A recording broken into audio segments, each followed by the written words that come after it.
I want to thank everybody for joining this awesome panel called The Importance of Voicing Small Characters. You know, everybody, when they get into voice acting, they're like, oh, I want to be. Oh, my video's not on. Wow, good job, me. Um, I want to be, the main character. I want to be the lead. But there are so many characters in voice acting that play just as an important a role to the overall scene that you're reading or whatever you're doing, and that is what we are talking about today. So, just wanted to get started, so we'll start off with some super easy questions. So, how did you get into voice acting? What inspired you to be a voice actor? Why don't we start with Mark? Oh, okay. Um, I ironically don't do anything even remotely related to the thing that inspired me. I actually really started thinking about voiceover after I heard about Don LaFontaine, and I really wanted to get into doing movie trailers and like TV spots and things like that because he had such a huge epic voice, and I thought that was so cool. I don't have that voice. It's really not the right place for me in the world of voiceover. And so I kind of transitioned into animation and video games after a very wise woman told me, hey, I appreciate what you want to do. Let's focus on what you can do. So, What about you, Jenny? I got into voice acting after taking a workshop with Bob Bergen. It took a few months, and then it finally struck me that hey, this is what you're supposed to be doing. So start doing it, kid. And so I just sort of went full force after that. But yeah, took a workshop with Bob Bergen, realized that this was what I really, really loved and what I was meant to do, and so I did. Went for it. Awesome. What about you, Rochelle?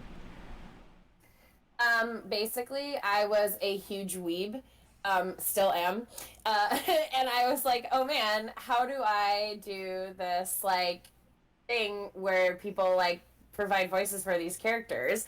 And I kind of looked stuff up online, and I was really into acting and theater, so I was like, oh, you can do acting but for cartoons, and that's really cool. So I just started pursuing it sort of online at first, and then I ended up moving to LA after college, and the rest is history.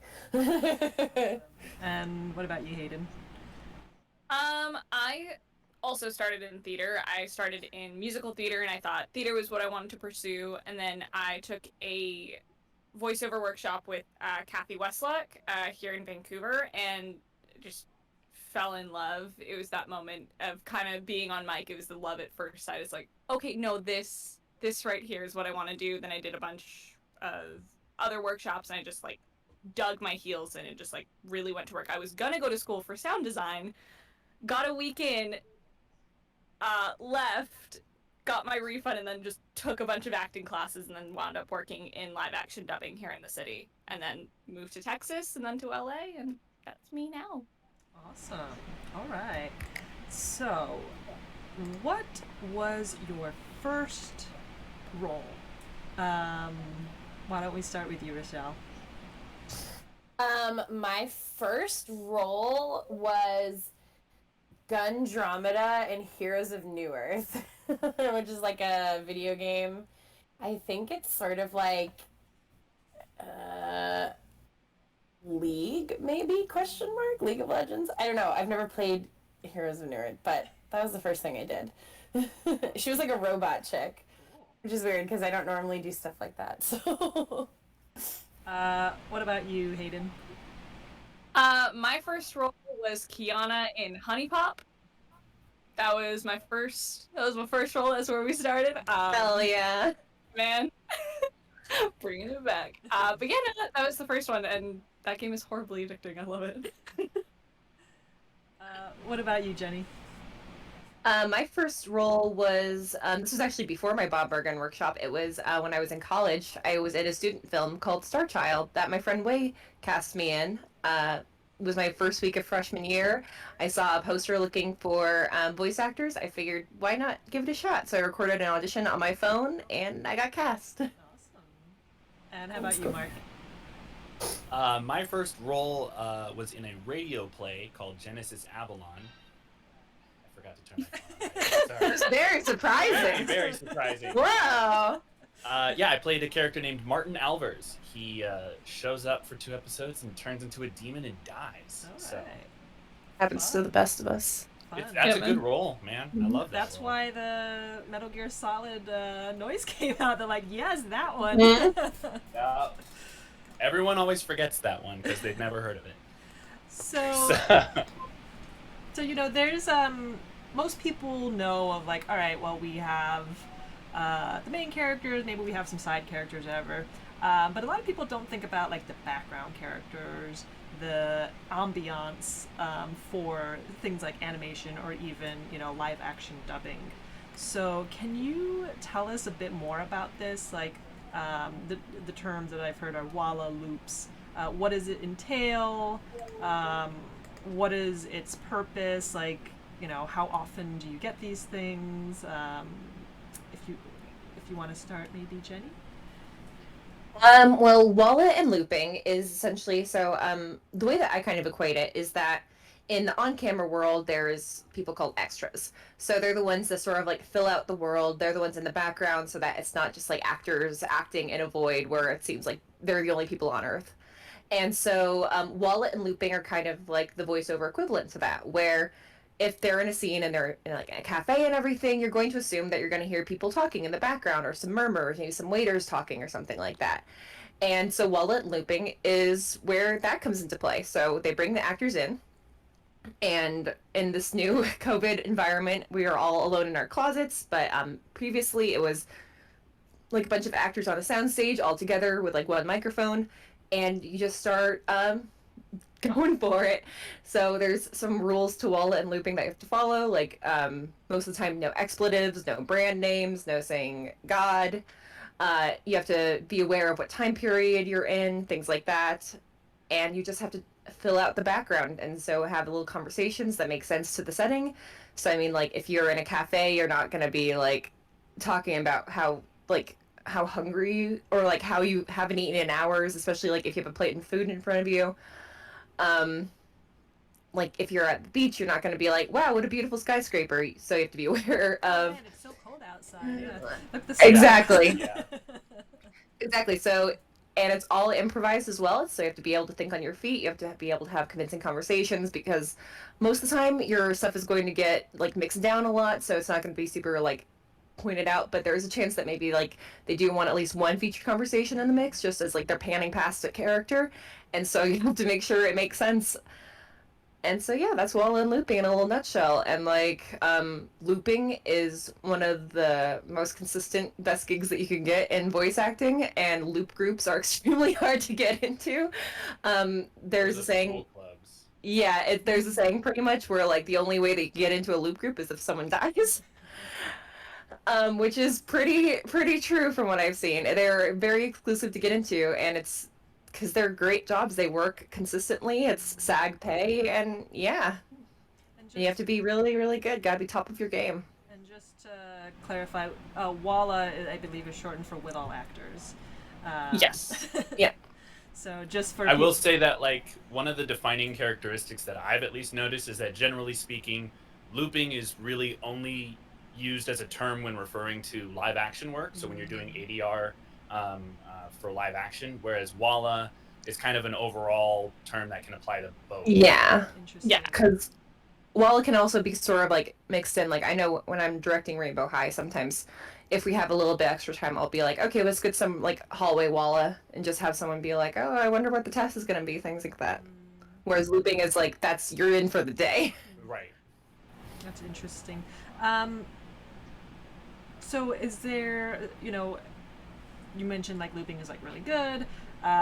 It's, you know, consistent. It has good pay. So what is, what's the like, how did that start? Why did people, you know, again, like a lot of people are like, oh, I want to get like the main role. And then there are people who, again, like just do loop groups for a living. Like when do you think that started? And is that something that, you know, new voice actors should be kind of aspiring to, and how can they besides someone dying, how can they potentially get into these loop groups? What are some tips that you would provide to them to be good enough to get into these loop groups? When I figure out how to get into a loop group, I'll let you know. Yeah, so I would love to get into a loop group. As I for did like a Walla job. groups and stuff like that, that's a lot of the time, like for a lot of us who like have started like Funimation, stuff like that, like Mark and I, Walla is when they're like testing you out, kind of they'll put you in like Walla and bits and stuff like that. But even like being there I love doing Walla. I'm a theater kid, so improv, yay. But Walla groups and stuff like that, like they're so important. So I think no matter what stage you're at in your career, doing more like Walla and stuff like that in the background stuff, it fills out the world. So I think no matter where you're at in your career, it's great. I haven't had coffee yet. Words are hard. But anyways, my French press broke yesterday. Oh, It's no. No, I know, man. Hayden, But, no. I know, it's what I live on, Jenny. No, I know, you're a coffee person. I know, I'm dying. You're like, But you're like a little coffee nymph. You can't have, this can't be. We need everyone to start clapping so the French Yes. press. Yeah, I know. Let's believe in I'm Hayden. Tinkerbell, but with coffee. Yeah, you're a coffee fairy. I know. But yeah, I think, getting into Walla and stuff like that for newer actors is like something definitely to thrive for. And if you want to succeed in it, especially if you're primarily end up doing Walla and looping and stuff like that, taking improv classes and theater and stuff like that is going to lay some really wonderful groundwork, and it's going to give you the skills you need to think on your feet. And you can play improv games like with other actor friends. You can do like just like acting exercises and stuff like that to keep you fresh and to just keep you on your toes and learning all the time. Because no matter where you are in your career, you should always be open to learning new things, and that's you can learn awesome things from other people like in your Walla and Lip groups as well. Yeah, one of the things that I like that Hayden hit on, because my first foray into acting was improv, and so that's kind of where my acting heart lives, is in improv world. So Walla in particular, I think is more fun for me, if that makes sense. So I love the challenge of the roles that you get when they come your way, but Walla is when you get to have fun.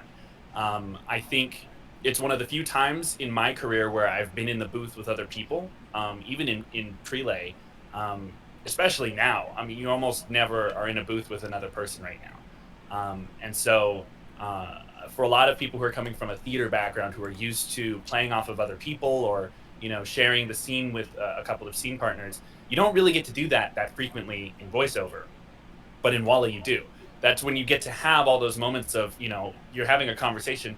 This is something that I think people who are new to Walla don't do as often. But when you get more comfortable with it, someone might say something that catches you, and you can respond to that and have a conversation. And that's going to be realistic and lifelike and fill out that world in a way that's going to be more natural than if just 4 people are running their mouths for a minute and a half cue. So I think it's good to if one, to plan, especially if you're looking at getting involved in anime, plan to be in Walla a lot when you start. It's not only where they test you out, but it's also where you get comfortable, in the booth, learning all the terminology, understanding timing, and how different studios might count you into the queue. And also it's your opportunity to prove yourself. I mean, they might have you come in for 20 minutes, and in that 20-minute span you have to play a cat, 2 wolves, a bear, a dude who's getting eaten by a shark, and like all kinds of other things. And you really have to be prepared to give them whatever they asked for. And that's your time to shine. That's when you get to show people that you know what you're doing and that you can have fun with it. I would say, yeah, a piece of advice that I have for Walla is that, so for those featured bits, definitely like trying to show off and everything, but also when you're in a group setting, I've been in Walla sessions with, this is pre-COVID times where there have been like multiple people and everything, and we're all kind of like looping together. And one thing I would say that's important, it's the same thing goes for looping, because I've been lucky enough to do looping once, I think, once or twice, you have to also be able to blend really well, because there's some people. So when it's your time to shine, when you're a featured character or something, when they point at someone specifically, they're like, okay, we want you to be like this missionary in the background, just say anything, like go for it. It's your time to shine, show off a little bit. But when it's time to do group scenes and you're just mixing in with everybody, check your ego at the door, because I have been in sessions where people decide I'm going to be the loudest person in the room and I'm going to like start like really boisterously laughing and be really big and over the top, and they ruin the take, because in pre-COVID times we were all in a single track, and so if one person was like really standing out and trying to like showboat and everything, then it didn't sound like we were all just like mixing in the background, and so like they think that like it's their time to like be like superstar over here, but really they just ruin the take and they're not going to get asked back. They're not going to get asked back. And so, yeah, it's like there's a real art form to it. It's like when you're a featured character, it's your time to shine. Just like Mark said, prove yourself. You guys, you're up to the bat, show them what you got. But also, you need to know that this is a team setting as well. So it's like, know when it's time to sit down and shut up. Because they're not going to want to ask someone back if they're like, oh, this person wants to make it all about them. Yeah. Yeah, I think that's a great thing to know. And, for people who have a musical background or anything, it's kind of like chorus or band, right? The whole point, you're basically in a choir or an orchestra, right? The whole point of this is to create something beautiful together that meshes. So if one person is trying to sing in a opera voice and everybody else is singing normally, it's like, well, it's gonna sound weird. But when you get the solo, go ahead and like take it away.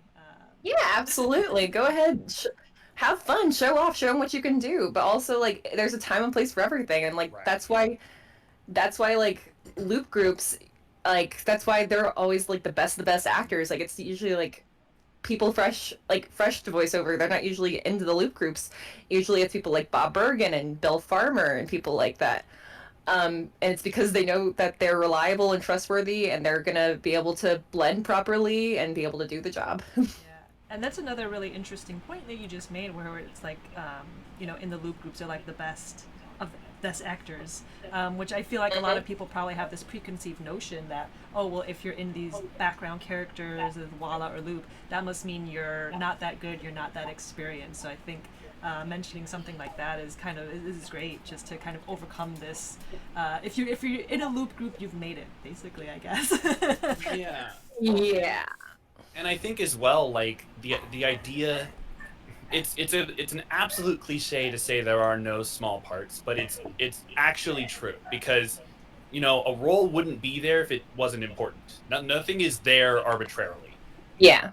Sometimes it might seem like it is, but oftentimes it's things like world building or setting the time of day, because you can't do you don't have a narrator all the time going, and now we move on to the city at night. Like sometimes you just need someone to walk through and be like, oh, okay, I'll see you later, or I'll see you tomorrow, great day at work, or something to really establish where you are. Yeah, it gives the scene context without right. the need of a narrator. It's the whole thing with like movies and stuff where it's like show me, not don't tell me. Right. Yeah. That's great. Yeah. Rachelle, she unfortunately, I think she lost her video connection, but she is here on voice. So did you want to add to that, Rachelle? No. Yeah, sorry. I actually just got a text message from Spectrum that it's going to be out until 2:30, so that's fun. No. I'm like, Spectrum. yay. Sorry, maybe I should say that. Is it okay in case someone from Is Spectrum it okay on my listening. phone? Yeah, you can just Okay. use your voice. It's fine. That's what we're here for. Sorry. I know, right?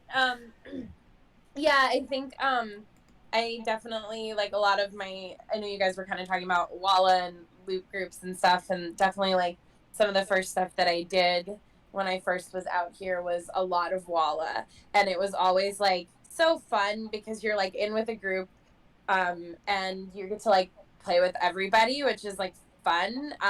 It's, like, something that I don't think a lot of people don't think, like, oh, just being, like, background voices can't be, like, anything exciting, but it really, really is, actually. And I actually really agree with what Jenny was saying. I've definitely been in some sessions with Walla where it's like very clear that there's somebody trying to like take over and be like the star of the show, and it's like, no, that's not what it's about. It's like supposed to be about you know, like working together and setting the scene, and it's really actually very important. I do a lot of adaptation too, and you know, I always have to mark like where the Walla is and stuff, because you need those moments. And like it's interesting because I see a lot of video before we get like the final, like you get like the locked video before you get the final audio sometimes and stuff.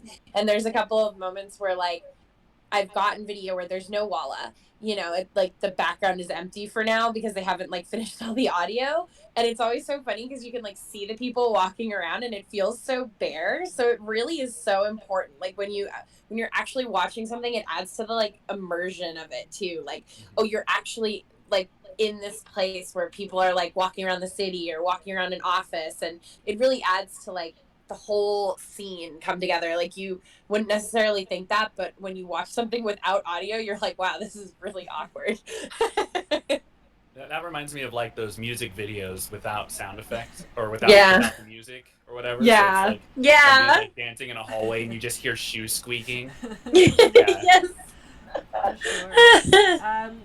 Like I don't know if you've seen the it's like the uncut version of like the Shaman King dub from way back. Yeah. It has like no like Walla or anything, and there's just it's so awkward to watch. I'm like, good job staying close to the story, but oof, it's just it feels uncomfortable not having like all the background and everything. So yeah, it's Yeah, like you can feel it missing. Like you yeah, can it just You really can, yeah. weird.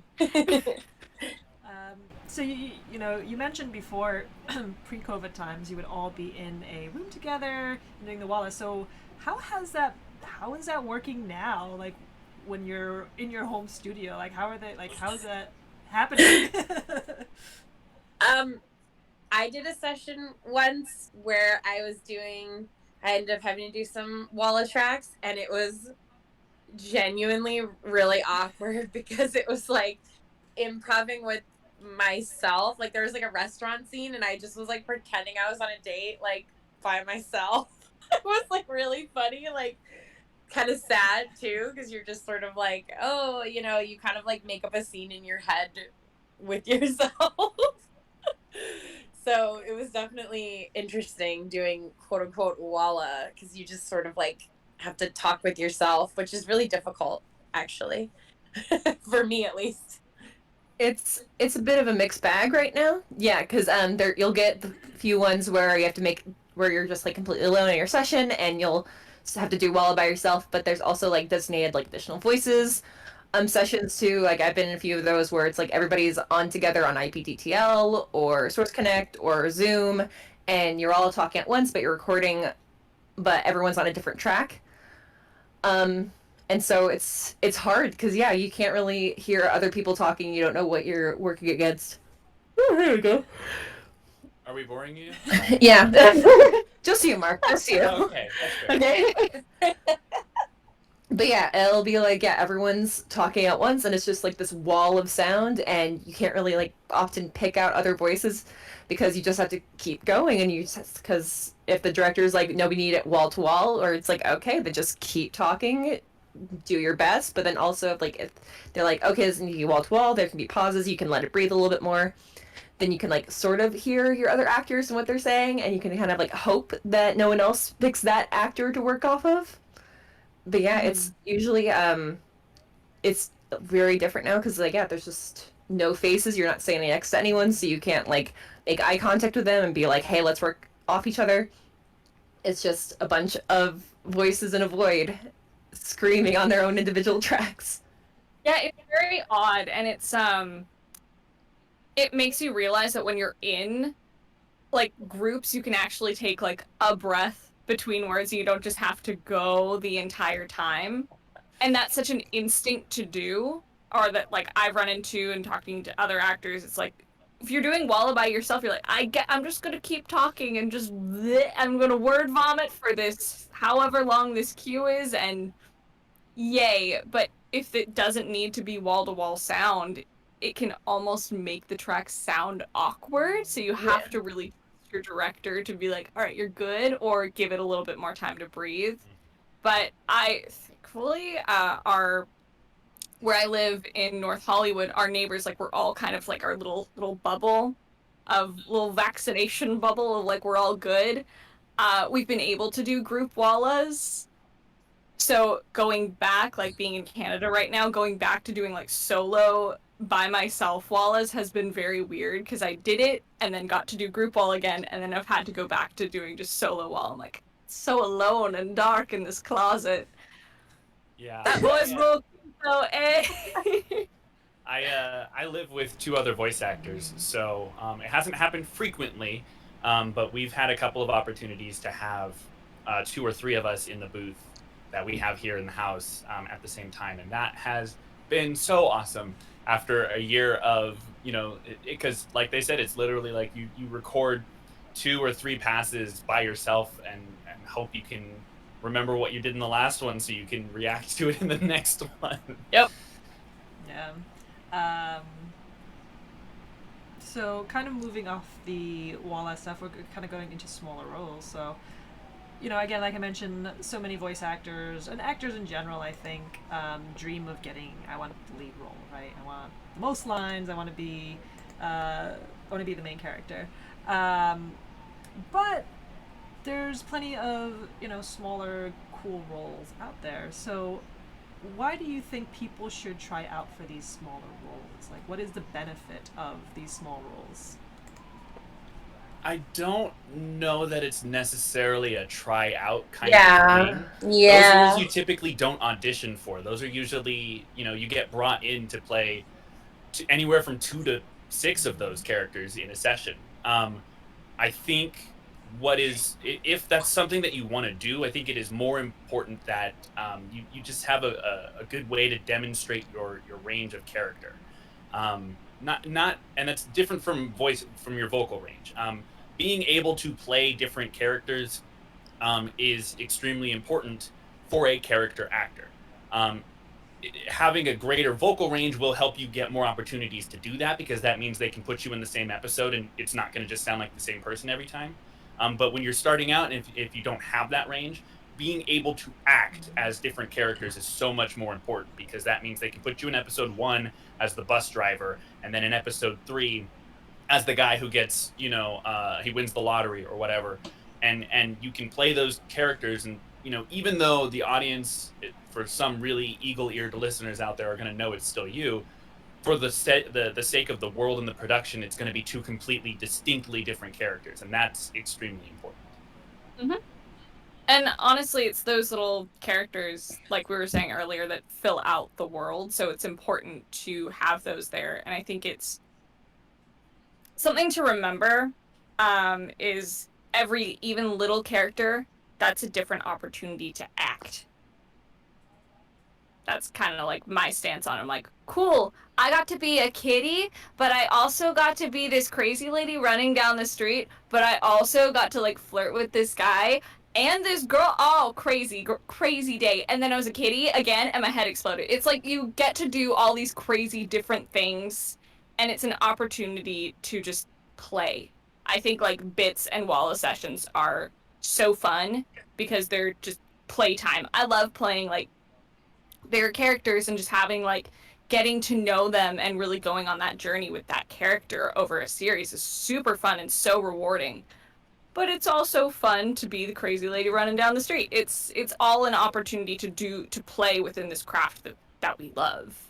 Yeah. So for the bits and Walla parts, usually, yeah, I've never had to audition for them, or I don't think I've never heard of anyone auditioning for them or trying out.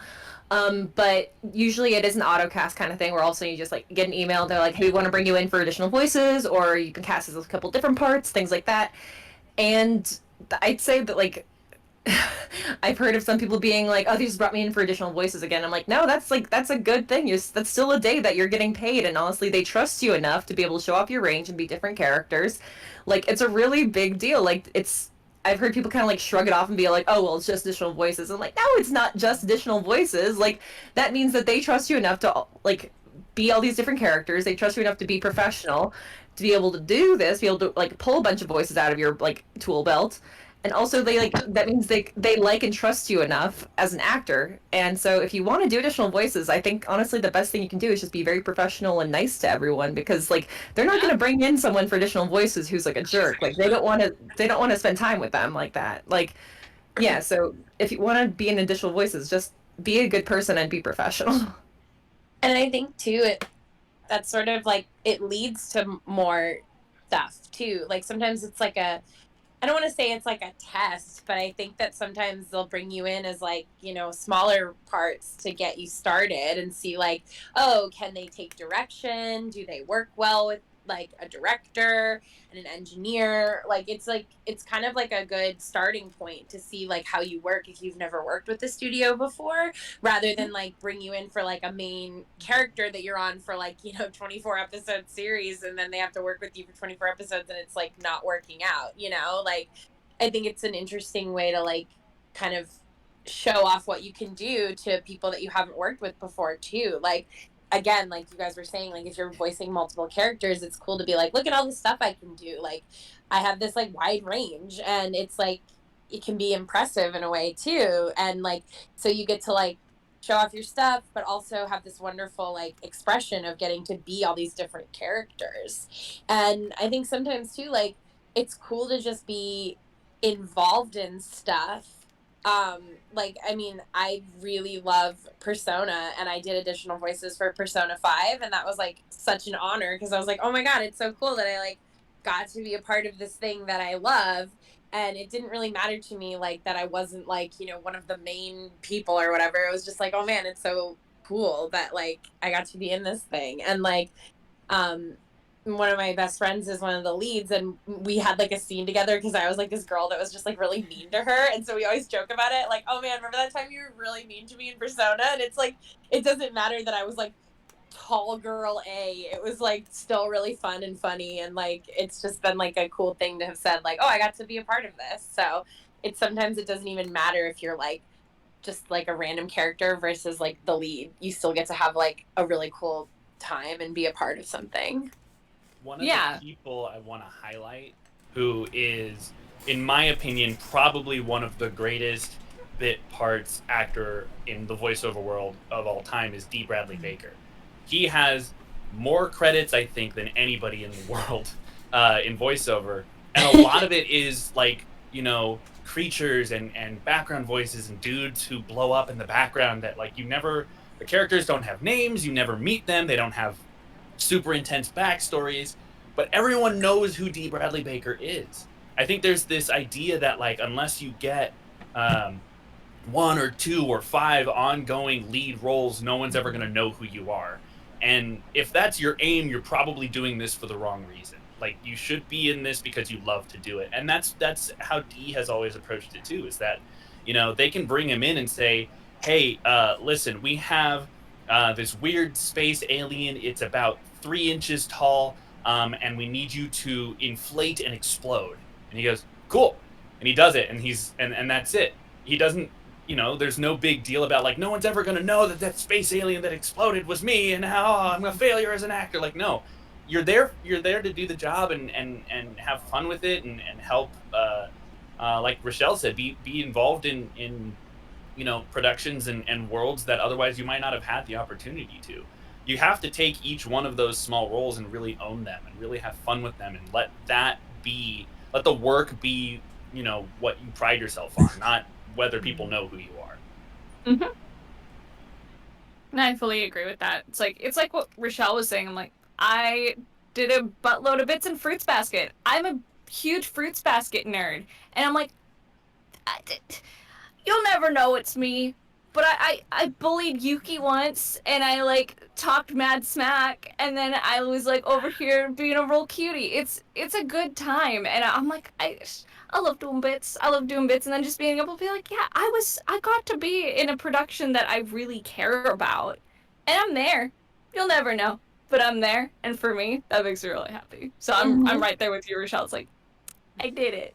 Yeah, it's like cool to be like, oh man, I'm like in the thing that I love. I don't know, like sometimes it's just a personal thing. Like it's like, oh, that's so Exactly. exciting that like I got to be in this thing that I'm like obsessed with. It's like I feel like a lot of us have said at some point where you're like, oh, there's this project where like, oh, I would play anyone. I'd play like a blade of grass. Yeah, I'd play like yeah, a so tree, true. and so, like, we all have projects. Exactly. We all have. Yeah, we all have projects like that where it's like it's just one property or one project where we're like, I'll voice anyone. Like I'll just like cough in the background as long as I can say that I'm a part of this. Like it means the world. Yeah. That's awesome. Mm-hmm. So, you mentioned that you don't really audition for these smaller roles. So, how exactly, when you're just getting started, how exactly do you get into the voice acting world and actually get cast for these things? Well, you regularly start with Walla, especially in the anime world. That's really where they're gonna put you first. Is they're gonna put you in Walla sessions so that directors can get comfortable with your voice and figure out what you can and can't do. See how you mesh in the world. That's kind of, as Jenny was saying, it's important to be able to blend. Part of part of what the casting process involves is making sure that everyone in the world sounds like they should all be there together. And so if you have an extremely distinct or unique voice, that's not necessarily a detriment, but it may make it take a little longer for them to figure out where to put you because it's harder to find a place for those really distinct voices that stand out. I don't want to make that don't freak out about that. Like if you have a distinct voice, that's awesome. But that's part of the Walla process is kind of testing the waters and figuring out where you as an actor are going to fit in whatever it is that studio is working on. And from there, typically, you'll kind of graduate from Walla into bit parts. Some of it happens while you're doing Walla, like Jenny mentioned earlier as well. They'll ask you to step forward and say, okay, we need a voice for this astronaut in the background. He's got one cue. Here's his line. Go ahead and sync up, and we'll do that. And it's a long process. You're not going to just show up day one and suddenly you're getting all the roles. Yeah. You got to be in it for the long haul. And then the ways to get into those Walla groups is just by putting your nose to the grindstone and really working for it. Like the way that they're going to find those people is by you working for it, is by taking workshops and like taking lessons and having people like hear about you. Cause like, yeah, they're not just going to randomly like, or applying too. Like, I don't know how things work at Funimation, but I mean, I think it's like if you send in your demo sometime, like sometimes they'll bring you in for Walla to try you out.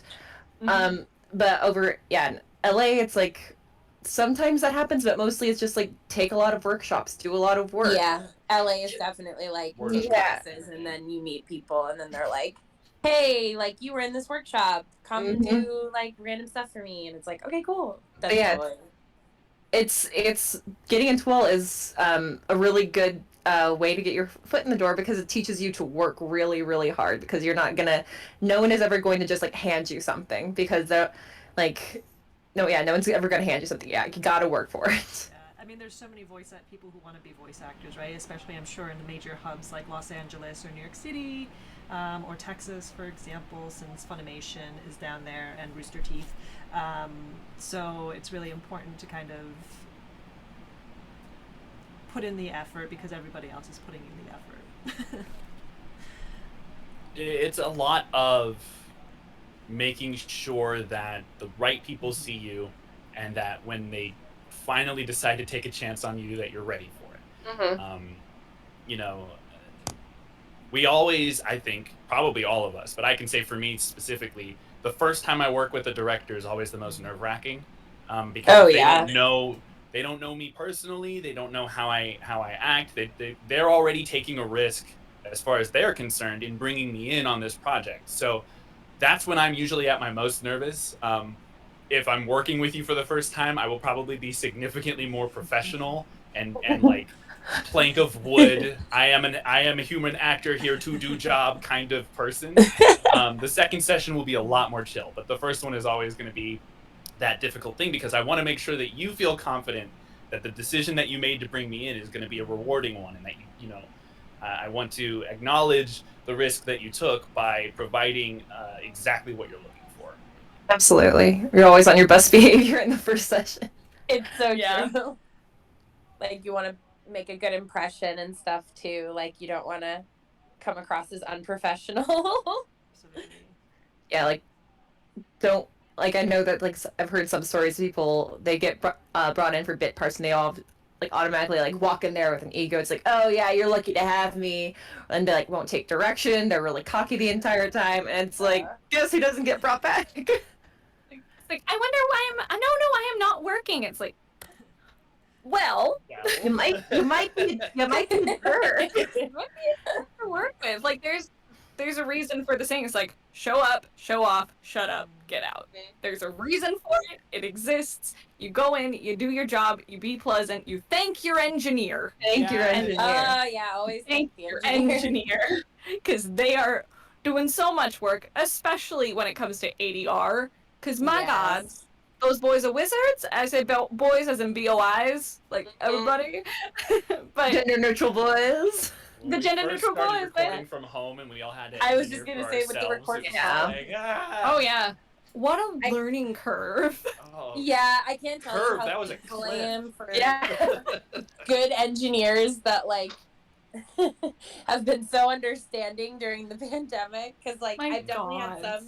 I've had some engineers be like, your sound is terrible and here's why, and I get this whole list of things I'm trying to fix, and I'm like over here like, I don't know what that is, I don't know what to do.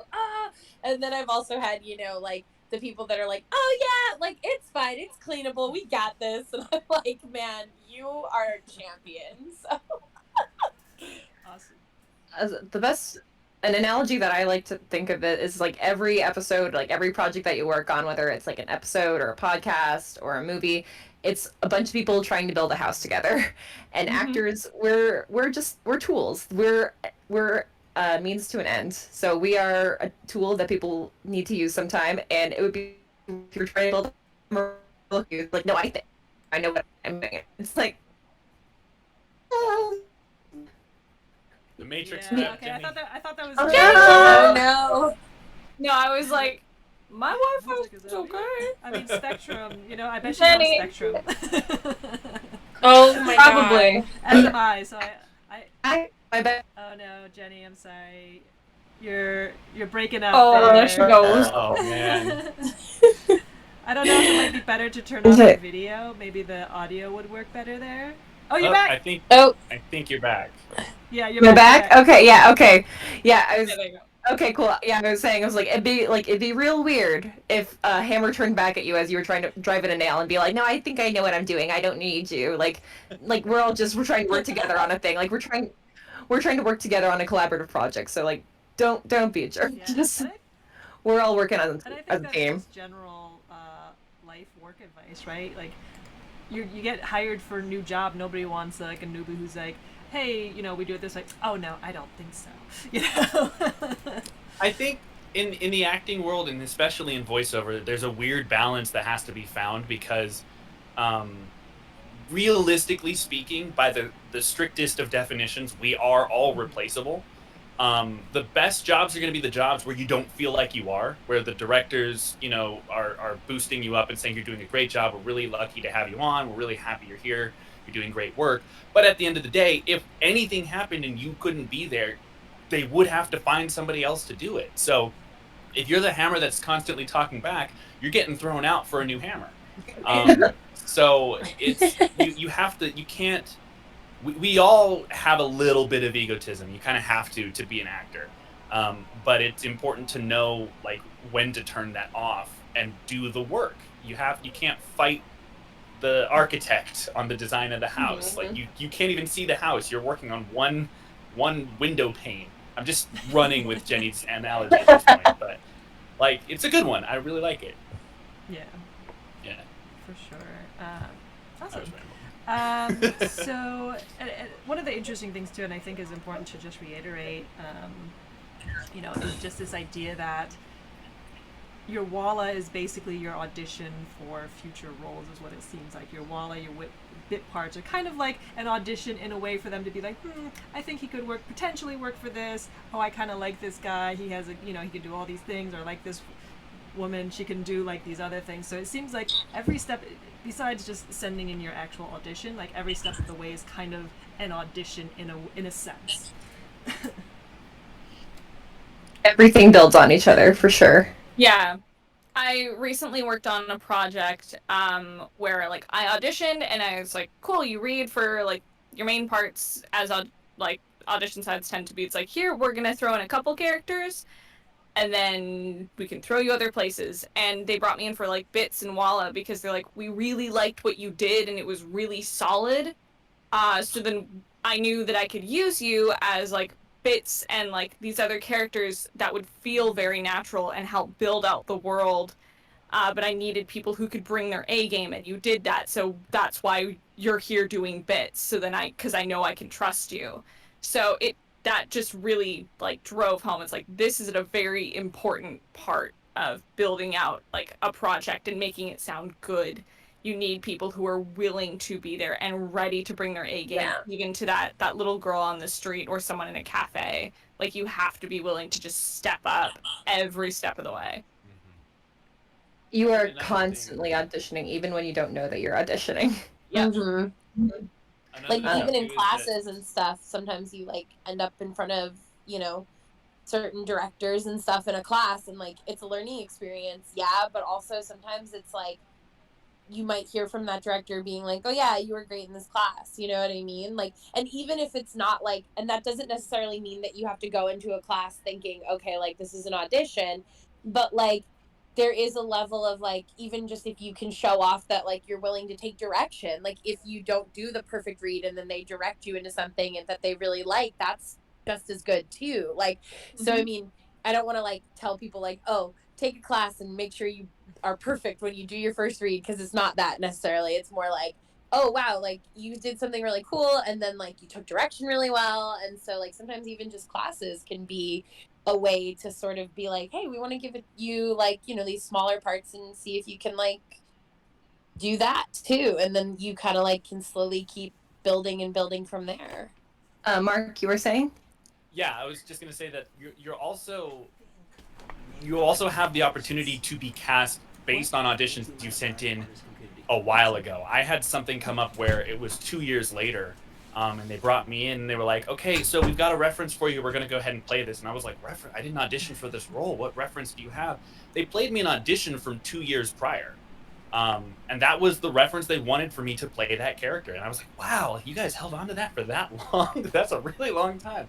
So, you know, even just auditions that you send in for other characters, like Hayden was saying, you know, they might bring you in for something completely different way down the line simply because you demonstrated a greater range of variety of stuff that they might need down the line. Sometimes, you know, I don't want to speak too much about the casting process because I haven't had to live with that for too long. But there are times when like you'll hear two different people who are perfect for the role, but one of them is perfect for like 5 other roles as well.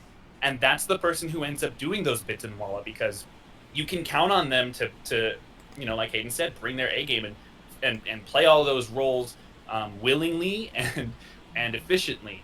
There are a lot of people who get in the booth and go, oh, it's just a Walla character, or, oh, it's just a bit part, I don't need it, I can just phone it in or whatever. And like, no, like the people who are going to be in that moment going, okay, got this, and like really put themselves in the shoes of that character and go 100%, 110% with it, those are the ones who are going to be better suited for you know, doing bits across the series, rather than just like a one session thing. Yeah, and the amount of times that I've heard, it's like, oh, I really liked what you did in this audition, like you said, like forever ago. It's like, I've been waiting for a place to use you that would like fit you. Yeah. And that happens a lot. It's surprising. Like, you might think that you bombed that audition. No, you actually nailed it. You weren't right for that specific character, but that director's like, I like this person, I want to put them somewhere. And that happens a fair amount, and when it does happen, you're like, okay, all right. As you're spiraling out thinking that director hates you. Yeah. Hear that they actually really like you, they just can't find a place for you. As a casting director, that happens to me a lot, where like I'll have a bunch of people and like I'll have my little like group of selects, and one person just keeps appearing on my selects and everything, and like as an actor you have no idea if you make it into that round of selects. Like you have no freaking clue. And so there's like a bunch of actors who I'm sure are just sort of like, oh, I send Jenny my auditions, but I never get anything. It's like, no, I love you. You just don't know it. And I can't tell you. Yeah. So we have about 10 minutes left, but so I wanted to get maybe into something a little bit more fun, a little bit more light. So, what are some of the favorite lines that you have said as a character, a small character, or expressions or whatever? Oh God, I can't remember this morning. There's a Walla story that I will take with me to my grave, because it was just so good. A friend of mine, Jonathan Mesa, and I were in a Walla session for Madoka Magica way back in the day, and we had to do student Walla as Christina V's character is being introduced as this transfer student. So she's walking down the hall, and there's all these voices of students in the background talking about her. And Jonathan and I were the two guys in a 4-person Walla group. The other two were women. And so we were being male students. And Jonathan threw out this line while we were in the middle of the Walla. And he was like, "Oh, man, she's so cute." And I was like, "Yeah, she's really mysterious." And he's like, "Yeah, she's got some foxy legs." And I was just like, "I know." Like, I know. Yeah, it was like, he caught me so off guard, but I was like, "No, yes, and just keep going." And so we ended it, and the director came back and was like, "Hey, did one of you guys say she had foxy legs?" And Jonathan was like, "Yeah, no, I don't know what you're talking about." That's weird. Was like, "Yeah, no, I love that. We're keeping it." So it's in the Walla for the show. I think it's mixed really far back, but it's in there. And it's just, I just remember it being so funny because we talked about it for days afterwards. We were just like, it became a bit for a while. That's so funny. I'm like, I can't remember specific lines, but recently I voiced like a sentient root. I was like a root vegetable, and it was just me going, "Oh!" That's all I did, and it was so fun. It was working with I think it was Tia Ballard. It was her show. I was like, she's like, "You can beat this root." I'm like, "Dip, cool."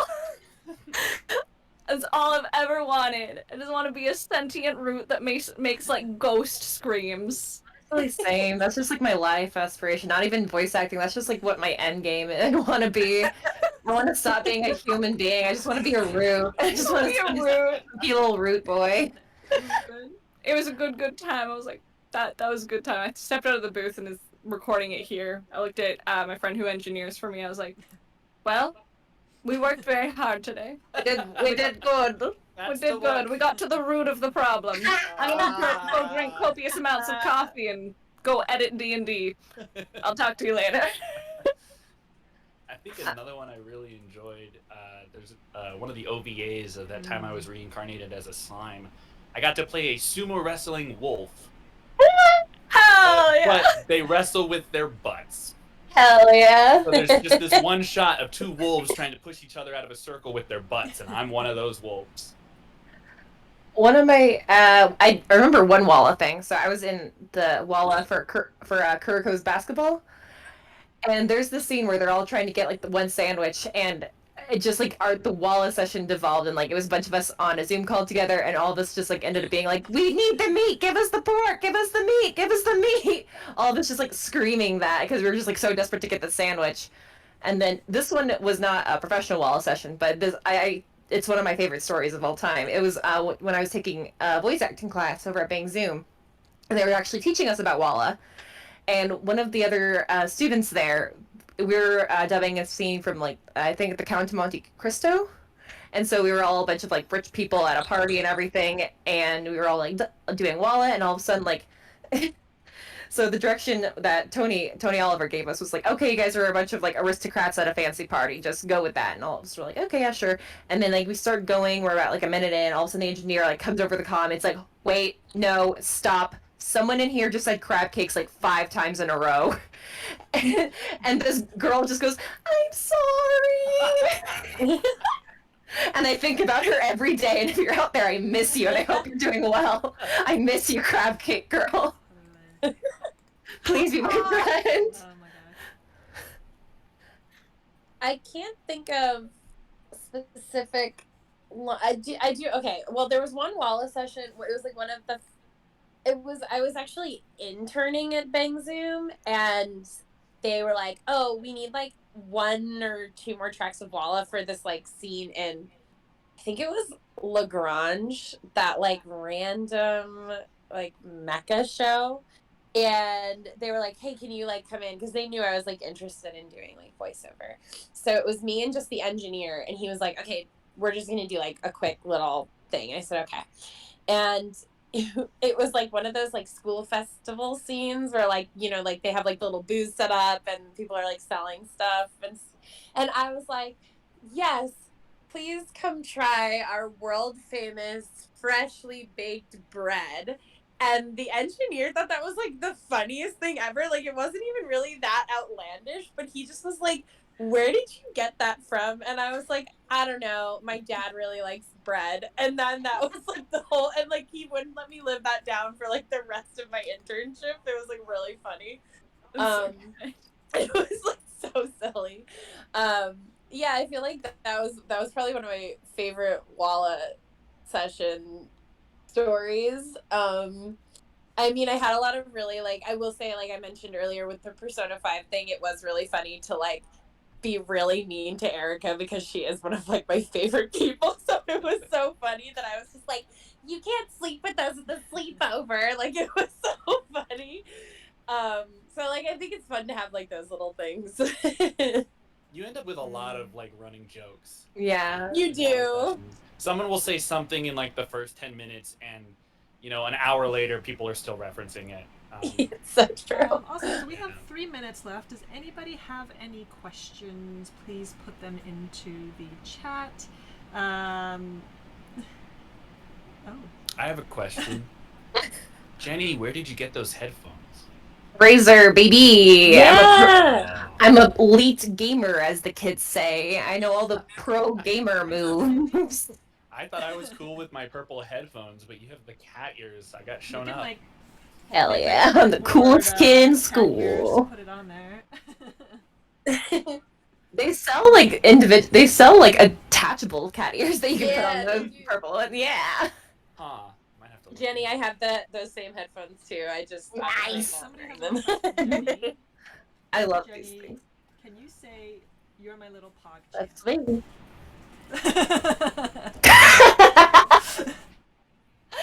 I can't say it in a character voice, but I'll say it in my voice. Hey there, chat. You're my little pog champ.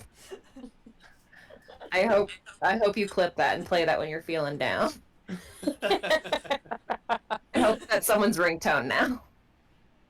You're my little pog. She said she Yeah, was No you're- energy to it. That's fair. You're my little pog champ. Any other questions Mhm. for Hayden, Jenny, Rachelle, or Mark? They said thank you. Jenny. If not, then we are all set to go. Thank you so much, Hayden, Jenny, Mark, and Rachelle, for coming here, sharing your expertise. I hope people who are here learn something and realize the importance of these small roles. It doesn't matter how big or how small your role is. What matters is you are working and that you got the part and that you are expanding your range as an actor, really, is what this is all about. And then I think another good takeaway is like, yeah, be a good person. Yes. And also, just one last thing. All of those roles, as long as you're cleared to talk about them, put them on your resume. Because nothing will fill out your resume quite like all the things that you've done bits and Walla in. Yeah, look up any voiceover actor that you love. You're gonna like look on their IMDb. You're gonna see a lot of credits that just say additional voices, like Matthew Mercer, Debbie Derryberry, any of the big ones. You're gonna see a ton of additional voices on the IMDb. Awesome. Well, thank you all so much. Thank you. Bye.